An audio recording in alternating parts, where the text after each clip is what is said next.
Día domingo, el primer domingo del mes, estamos continuando con la lección de Corintios, esta carta que Pablo le va a escribir a esta iglesia en aquel momento.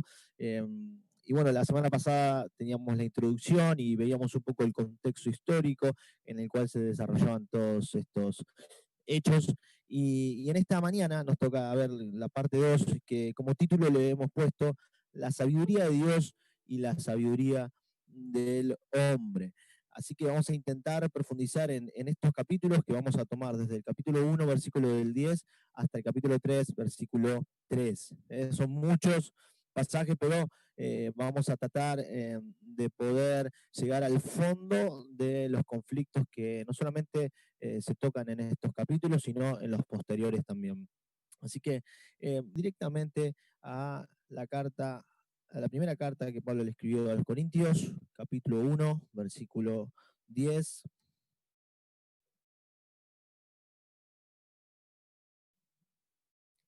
Vamos a leer la palabra de Dios. Dice así: os ruego pues, hermanos, por el nombre de nuestro Señor Jesucristo, que hablen todos una misma cosa y que no haya entre vosotros divisiones, sino que estén perfectamente unidos en una misma mente y en un mismo parecer. Porque he sido informado acerca de vosotros, hermanos míos, por los de Cloé, que hay entre vosotros contiendas. Quiero decir que cada uno de vosotros dice: yo soy de Pablo, yo soy de Apolo, yo soy de Cefas, yo soy de Cristo. ¿Acaso está Cristo dividido?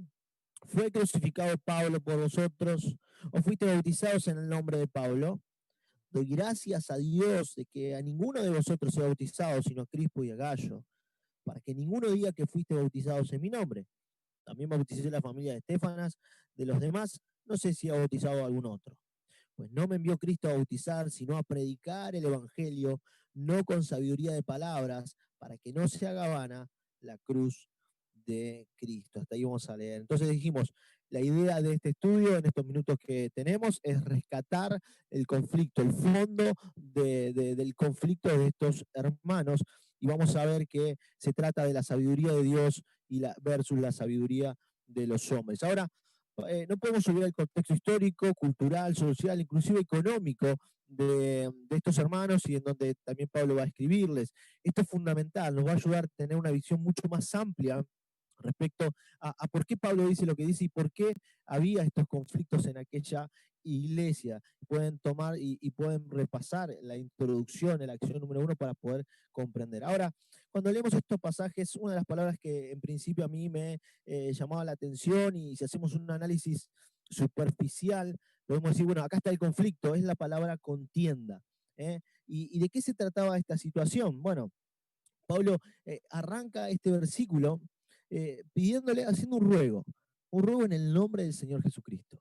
Es un nombre, es un ruego que pone como plataforma el Señor. No era algo propio de Pablo que se le había ocurrido, sino ponía la autoridad de Jesucristo en su ruego, y este ruego era que estuvieran todos unidos en una misma cosa, que no haya divisiones y que estén perfectamente unidos en una misma mente y en un mismo parecer. Y esto había sido respuesta, recordemos, de un informe que había recibido de los de Cloé. Ahora, la palabra con la que se resume el inconveniente es contienda, dijimos, que en el griego es eris, que tiene que ver con contención, con pleito, con riña, con rivalidad, y era justamente lo que estaba pasando en aquel lugar con aquellos hermanos. Y Pablo da ahí una situación y da un consejo, ¿no? Los animaba a hablar una misma cosa. Y yo me hice algunas preguntas como para que podamos pensar y desafiarnos a corrernos de lo que tradicionalmente por ahí uno ha aprendido. Preguntas. ¿Qué habrá querido decir Pablo con esto? ¿Que todos tenemos que tener la misma opinión de todos los temas tratados en la iglesia? Difícil, ¿no? ¿Que no puede haber diferencias de pensamientos? ¿Cuál era el verdadero conflicto entre ellos? ¿Por qué Pablo les dice esto? ¿En qué está pensando realmente el apóstol respecto a estos problemas y los que vendrían más adelante en la carta? Ahora, me gustan las preguntas porque las preguntas nos obligan a pensar, las preguntas nos obligan a ir un poco más allá de lo que conocemos, nos incomodan, y las buenas preguntas, esas que no se pueden responder con un sí o con un no, nos ayudan a pensar, algo se activa en nuestro cerebro que nos ayudan a ir un poquito más allá. Y esa es la idea de estas preguntas, de poder ver cuál es el fondo de esta cuestión. ¿Será la desunión? ¿Será la rivalidad? ¿Cuál era el problema real? Y podemos decir rápidamente que tan solamente eran consecuencias de un problema mayor que había en aquella congregación. Ahora, siempre se ha dicho que un buen diagnóstico, un diagnóstico acertado, va a dar en la tecla, va a ayudar realmente a resolver el problema real. Y esto es lo que Pablo va a hacer, no solamente tomando estos pasajes, sino tomando toda la carta, leer toda la carta nos ayuda a poder comprender eso que estamos tratando de ver. Ahora dijimos que este contexto era un contexto especial, una ciudad griega con todo lo que eso conlleva, ¿no? El conocimiento humano estaba por encima de todo. Conocimiento humano era el medio para poder conseguir la felicidad, el medio para poder estar por sobre el resto. Y esto de conseguir la felicidad estaba muy presente y había muchas escuelas en aquel lugar, la escuela helenítica, ¿no? Con los estoicos, los epicúreos, eh, que a través de ese conocimiento, ese bien, ese valor superior a cualquier otro valor, daba por consecuencia una felicidad, un estatus especial. Y creo que por ahí vienen los problemas y lo vamos a profundizar. Ahora, ¿por qué había rivalidad entre ellos? ¿Cuál era el conflicto? ¿Cuál era el verdadero conflicto? Dice, la situación era esta. Muchos de ellos estaban tomando el Evangelio, que Pablo le va a decir en el capítulo 1, versículos 4, 5, 6, 7, 8 y 9. No pasen por alto los versículos. Acá Pablo va a explicar en qué consiste el Evangelio y todo lo que eso conlleva a nuestras vidas. Este Evangelio, ese que los había enriquecido, ese que los había santificado, ese que los había salvado de la condenación eterna, ese que le había dado todo, enriquecido en palabra, en conocimiento, de manera que nada le hacía falta, dicen estos versículos resumidamente. Ellos lo estaban adulterando con las ideas y corrientes de pensamientos humanos de aquel momento. Era tan fuerte la presión cultural, era una cultura multiétnica, una cultura donde muy diferente a la judía, ¿no? Donde se le daba mucho valor a esta situación de la sabiduría humana, del conocimiento, y en aquel tiempo estas situaciones querían permear, y lo estaban haciendo eficazmente, inclusive dentro de la iglesia de Cristo. Esas formas de pensamiento, de conducta, de doctrina, estaban tratando de meterse y estaban haciendo estragos en aquella congregación. Ahora, ¿por qué algunos decían ser de Pablo, ser de Apolo, ser de Cefas, ser de Cristo? ¿Por qué decían esto? ¿No? Y ahí podemos volver al contexto histórico, cultural de aquella época. Dijimos que en aquel lugar había escuelas filosóficas y cada maestro tenía sus discípulos, ¿no? Sus alumnos. Y estos discípulos eran fanáticos del maestro, ¿no? Si un maestro era, vamos a tomar el ejemplo que daba Pablo, si el maestro era Pablo, todos tenían que defender a Pablo y defenestrar a otro maestro que se levantara. Y esto pasaba en el mundo, esto pasaba fuera de la iglesia, ¿eh? Esto era normal. Los fanáticos defendían inclusive se veía en público eh, confrontaciones de los maestros entre un discurso de uno y el discurso del otro. Había esa rivalidad, había esa competencia, y eso del mundo, eso del sistema mundano estaba introduciéndose en la iglesia de Cristo. Entonces Pablo dice, esto no puede ser así, porque ustedes cuando están diciendo yo soy de, están hablando de pertenencia. Ustedes dicen yo soy de Pablo, yo soy de Apolo, yo soy de Pedro, yo soy de Cristo, y, y, y bueno, hay diferentes pensamientos e ideas sobre por qué algunos de Pablo. Algunos decían yo soy de Pablo porque eran gentiles, y Pablo hablaba de esa ruptura, esa barrera que se había roto entre los judíos y los gentiles. Otros dicen que Apolos era un hombre con una elocuencia importante, tenía mucho poder en su palabra. Pedro, Cefas, los judíos seguramente sean los que lo hayan seguido, él con una corriente fuerte de pensamiento respecto al pueblo judío, y de Cristo. Y fíjense que los de Cristo los ponen en la misma altura que los demás.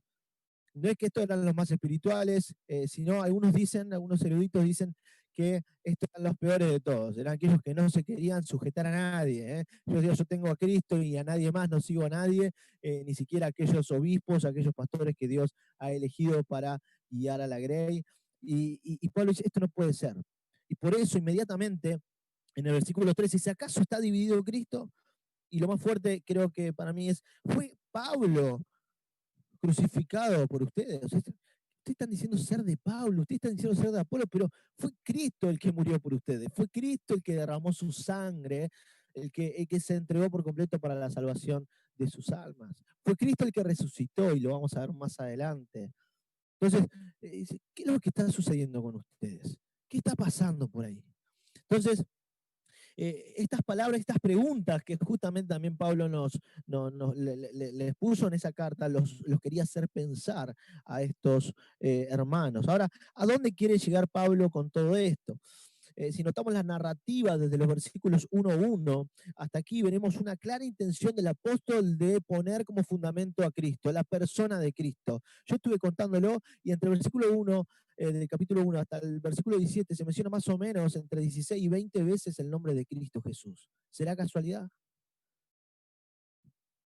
Pablo estaba intencionalmente diciendo, ustedes están corriendo a la persona más importante, al fundamento, a la piedra fundamental, poniendo otras cosas que tienen que ver con la naturaleza humana, que tienen que ver con la sabiduría de hombre, y que los está llevando a todos esos conflictos que hay en la iglesia. Divisiones, cuestiones inmorales, cuestiones de desorden en cuestiones de la cena, lo veremos más adelante. Y Pablo están corriendo, por eso tan insistentemente Pablo va a decir, en Cristo Jesús fue Él, Cristo Jesús el Señor, fue Él, intencionalmente. Pablo estaba poniendo a Cristo por encima de cualquier maestro secular o inclusive dentro de la congregación, personas elegidas por Dios para llevar su mensaje, como Pablo, como Apolos, como Cefas. Ahora, durante toda la carta vimos que hay diferentes conflictos constantemente, y la raíz de esto, vuelvo a repetir, era que estos estaban trayendo la sabiduría humana, aplicándola al Evangelio y dejando de lado la sabiduría de Dios. Ahora, dijimos, ¿no? Cualquier fundamento de nuestra vida que no sea Cristo va a atentar a los propósitos de Dios, no solamente en cuestiones personales, sino como congregación. Y yo acá me hacía una pregunta, ¿cómo podemos darnos cuenta si estamos edificando sobre otro fundamento? Si estamos queriendo llevar adelante la iglesia de Cristo bajo los parámetros naturales o terrenales, ¿cómo nos damos cuenta si estamos caminando y corriendo esta carrera de esa manera? Y hay un pasaje que nos revela claramente las consecuencias de vivir sobre un fundamento como la sabiduría humana o la sabiduría de Dios. Y un pasaje que nos va a dar mucha claridad, nos va a ayudar a poder tener más luz sobre este conflicto. Y es Santiago. Santiago capítulo 3, versículo del 13 al 18, va a hablar sobre estas dos, sabiduría y los indicios de estos y los frutos de estas dos. Santiago dice, ¿quién es sabio y entendido entre vosotros? Más preguntas. Muestre por la buena conducta sus obras en sabia mansedumbre. Porque si tienen celos amargos y rivalidad en vuestro corazón,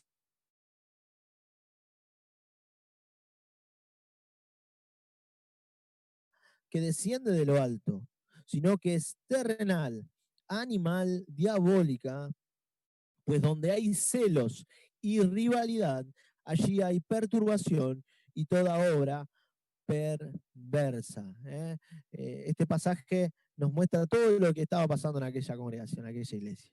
Había realidad, había contenda, y estos se estaban jactando en sus propios recursos humanos.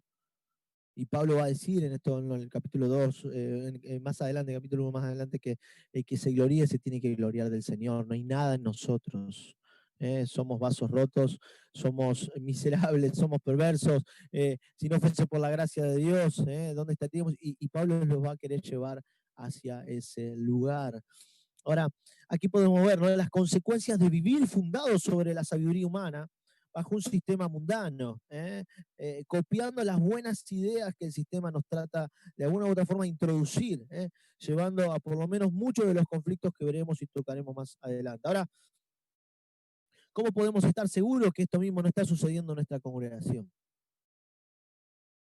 Y no solo es el estudio de la palabra que nos va a guiar y que nos va a dar, va a ser ese espejo que nos va a mostrar cómo estamos, sino también en oración. Dios nos habla, Dios nos dirige, Dios nos muestra nuestro corazón. A través de la palabra, la oración nos puede ayudar. Ahora, al analizar de forma profunda, fíjense que hay, eh, hay otra sabiduría, hay otra sabiduría que, que es la de, la de Dios, la sabiduría de Dios, que nos habla y nos dice que es totalmente diferente a la que mencionábamos recién. Dice que la sabiduría de Dios, ¿eh? Pero la sabiduría que es de lo alto es primeramente pura, después pacífica, amable, benigna, llena de misericordia y de buenos frutos, sin incertidumbre ni hipocresía. Fíjense todo lo que no había en esa congregación. ¿eh? No había buenos frutos, no había paz entre ellos, no había amabilidad, no había buenos pensamientos, benigna, no había misericordia entre unos y otros. El egoísmo, la soberbia, estaba atropellando de alguna manera esta congregación y no tiene nada que ver con la sabiduría de lo alto. Versículo 18 dice, y el fruto de justicia se siembra en paz para aquellos que hacen la paz. Entonces, aquí vemos, y eso es lo que Pablo va a insistir en estos versículos y en estos capítulos, de que si dejamos de lado la sabiduría de Dios, el camino que nos lleva no va a ser próspero, va a haber cosas que realmente no tienen que estar en nuestro corazón y no tienen implicancias o relación con el verdadero evangelio. Ahora, al analizar de forma profunda los capítulos 1 al 4, veremos que el fundamento no cambia, sigue siendo el mismo tema, la sabiduría de Dios, y Pablo va a profundizar sobre esto, va a hablar sobre la diferencia de lo que es la sabiduría de Dios y la sabiduría de los hombres, y ahora vamos a leer un poquito más estos versículos. Ahora, versículo 18 dice, porque la palabra de la cruz es locura a los que se pierden, pero a los que se salvan, esto es, a nosotros, es poder de Dios. Primera de Corintios 1:19, pues está escrito, destruiré la sabiduría de los sabios y desecharé el entendimiento de los entendidos. ¿Dónde está el sabio? ¿Dónde está el escriba? ¿Dónde está el disputador de este mundo, de este siglo? ¿No ha enloquecido Dios la sabiduría del mundo? Pablo está queriendo decir, estamos hablando de ustedes que han queriendo meter, introducir la sabiduría del mundo a la iglesia, cuando esta, en realidad, Dios la ha enloquecido con su sabiduría. Dios la ha enloquecido con sus designios, con sus propósitos, con Cristo. ¿eh? Pues ya que en la sabiduría de Dios, el mundo no conoció a Dios mediante la sabiduría, agradó a Dios salvar a los creyentes por la locura de la predicación. Porque los judíos piden señales, y eso lo vemos durante toda la Biblia. Los judíos pedían señales, querían señales, se abra el mar, que caiga pan del cielo, y a Jesús le pedían señales constantemente. Y Jesús dio señales, muestras de que él era el Mesías. Ahora, dice, los judíos piden señales, y los griegos buscan sabiduría, justamente el lugar donde ellos estaban. La sabiduría era un dios, la sabiduría humana, el conocimiento humano era un dios, y hoy en nuestros tiempos también es un dios. Alguien ha dicho Dios está muerto y ponía como justificaciones Nietzsche el conocimiento humano, el avance de ese conocimiento de la filosofía y cuantas otras cosas. Eh, y los griegos buscaban esto, buscaban sabiduría. Y la iglesia estaba dejándose influenciar grandemente, esta iglesia, por esta corriente. Ahora dice, pero nosotros predicamos a Cristo crucificados. Para los judíos ciertamente tropezadero, nadie iba a pensar que el Rey de Reyes, el Señor de Señores, el Mesías que ellos estaban esperando, podía vencer en una muerte, en la cruz. Para el judío esto era, y hasta el día de hoy le choca, ¿no? Es piedra de tropiezo. Y dice, para los griegos, es locura, es necedad, no entienden. Y ahora va a seguir explicando más para los llamados, así judíos como griegos, Cristo es poder de Dios, mostrándole a los judíos que en realidad el Evangelio es poder de Dios y sabiduría de Dios para aquellos griegos o aquellos que buscan la sabiduría. Dice, porque lo insensato de Dios es más sabio que los hombres, y lo débil de Dios es más fuerte que los hombres. ¿No? Otra vez esa diferencia entre lo de Dios y lo de los hombres. Aún lo más insensato de Dios es más sabio que los hombres. ¿Qué están haciendo? Están corriendo mal. ¿Por qué están cambiando de fundamento? Miren la diferencia entre uno y el otro, las riquezas que hay en uno, los beneficios que hay en uno y los que hay en otro. Para los llamados así judíos y griegos, Cristo es poder de Dios, sabiduría de Dios. Bueno, pues mirad, versículo 26, hermanos, vuestra vocación, que no soy muchos sabios, según la carne, ni muchos poderosos, ni muchos nobles. No dice ninguno, dice muchos. O sea que hay gente que por ahí dentro del mundo podría considerarse poderosa, que cree en Dios, no es exclusivo solamente para ahora vamos a explicar un poquito más eso, sino que lo necio del mundo escogió Dios para avergonzar a los sabios, y lo débil del mundo escogió Dios para avergonzar a los fuertes. Y lo vil del mundo y lo menospreciado escogió Dios y lo que no es para hacer lo que es, a fin de que nadie se jacte en su presencia. Ahí está Pablo volviendo a decir, ustedes se están jactando de su conocimiento, de su estatus, de lo que han podido conseguir por sus propios medios. Pero acá, según la Escritura y según el Evangelio, ustedes no son nada. No son nada. Lo que el mundo valora, Dios no valora. Lo que el mundo resalta, Dios no lo resalta. El Evangelio es contracorriente, el Evangelio es una contracultura. Y ellos estaban siendo absorbidos por esa cultura diabólica.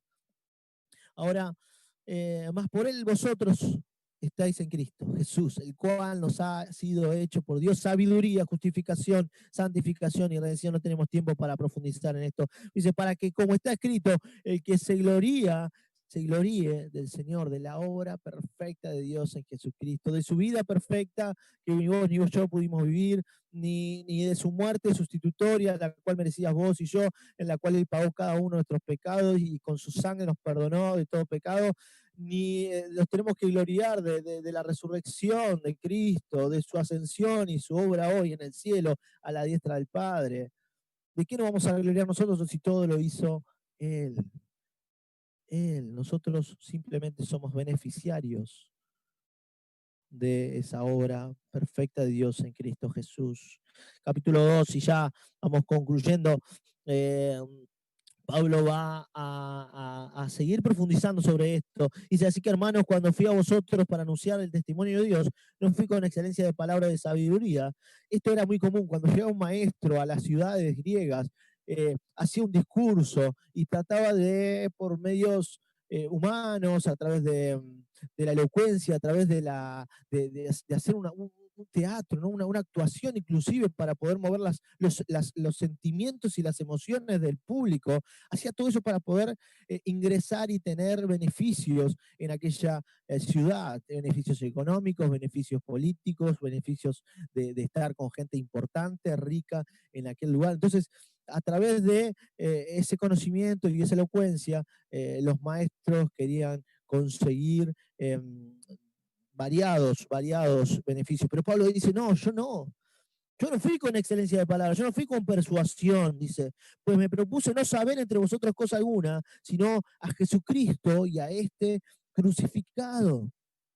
Y estuve entre vosotros con debilidad y con mucho temor y temblor. Eso lo pueden ver en Hechos capítulo 18, donde Dios lo va a animar y dice, tranquilo que tengo mucho pueblo acá. Habla con confianza que yo te voy a respaldar. Y sigue diciendo más, y ni mi palabra ni mi predicación fue con palabras persuasivas de humana sabiduría, sino con demostración del Espíritu y de poder, para que vuestra fe no esté fundada en la sabiduría de los hombres, sino en el poder de Dios. Fíjense, Pablo volviendo a decir su fundamento, el fundamento de su fe tiene que estar puesta en el poder de Dios y no en la sabiduría de los hombres, ni lo que ustedes puedan llegar a conseguir humanamente. Para terminar, dice, sin embargo, hablamos sabiduría entre los que han alcanzado madurez, perdón. Y sabiduría no de este siglo, ni de los príncipes de este siglo, que perecen. Mas hablamos sabiduría de Dios en misterio, la sabiduría oculta, la cual Dios predestinó antes de los siglos para nuestra gloria.